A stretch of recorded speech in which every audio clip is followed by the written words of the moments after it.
इमाम शाफी रहमतुल्लाह अलैह के ज़माने में एक खलीफा ने अपनी बीवी को एक अजीब अंदाज में तलाक दे दी और ये वाक़या बाद में फ़िक़्ह का एक बड़ा मसला बन गया। एक दिन बादशाह अपनी मलका के साथ बैठा था। हंसी मजाक के दौरान उसने मलका से पूछ लिया, तुम्हें मेरी शक्ल कैसी लगती है? मलका, जो उसकी निहायत अजीज बेगम थी, मजाक में बोली, मुझे तो आप शक्ल से जहन्नमी लगते हैं।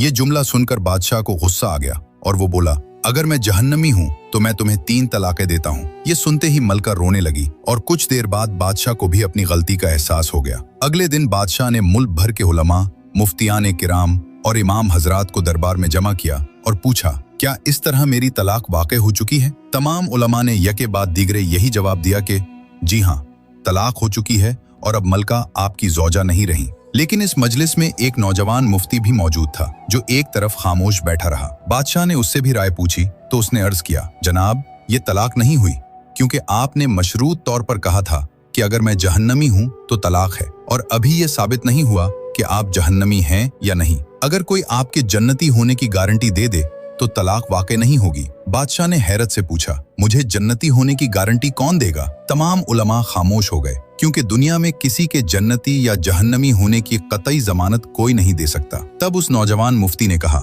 बादशाह सलामत, मैं आपको ये गारंटी दे सकता हूँ, लेकिन एक सवाल के जवाब में। अगर आपका जवाब हाँ हुआ तो मैं आपको जन्नती होने की खुशखबरी दे दूंगा। बादशाह ने कहा, पूछो। नौजवान ने सवाल किया, क्या आपकी जिंदगी में कभी ऐसा मौका आया कि आप गुनाह पर कादिर थे मगर सिर्फ अल्लाह के खौफ से आपने उसे छोड़ दिया? बादशाह ने सर उठाया और कहा, हाँ, एक बार ऐसा हुआ। मैं अपने कमरे में दाखिल हुआ तो एक नौकरानी सफाई कर रही थी। वो बहुत खूबसूरत थी। मैं बहक गया और दरवाजा अंदर से बंद कर लिया। मैं गलत नियत से उसके करीब बढ़ा तो वो रोने लगी और बोली, ए बादशाह, अल्लाह से डरो, वो तुमसे ज्यादा ताकतवर है। ये सुनकर मुझ पर अल्लाह का खौफ तारी हो गया। मैं चाहता तो कोई मुझे रोक नहीं सकता था, मगर मैंने सिर्फ अल्लाह के खौफ से दरवाजा खोला और उसे जाने दिया। ये सुनकर नौजवान मुफ्ती मुस्कुराया और सूरतुन नाज़िआत की आयत तिलावत की। वअम्मा मन खाफ़ मक़ाम रब्बिह वनहा अन-नफ्स अनिल हवा फ़इन्नल जन्नत हियल मअवा। तर्जुमा, और जो शख्स अपने रब के सामने खड़े होने से डर गया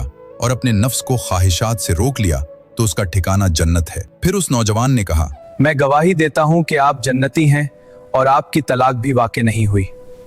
अजीज अहबाब, हम सब जन्नत के तलबगार हैं, मगर इस वाक़े से हमें यह सबक मिलता है कि जन्नत हमारे सामने ही मौजूद होती है। बस एक चीज की जरूरत है, खौफ खुदा। जब हम अल्लाह के डर से गुनाह छोड़ देते हैं, चाहे हम उस पर कादिर ही क्यों ना हो, तभी हम जन्नत के मुस्तहिक बनते हैं। अल्लाह ताला हमें अपना खौफ अता फरमाए और हर किस्म के गुनाहों से महफूज रखे।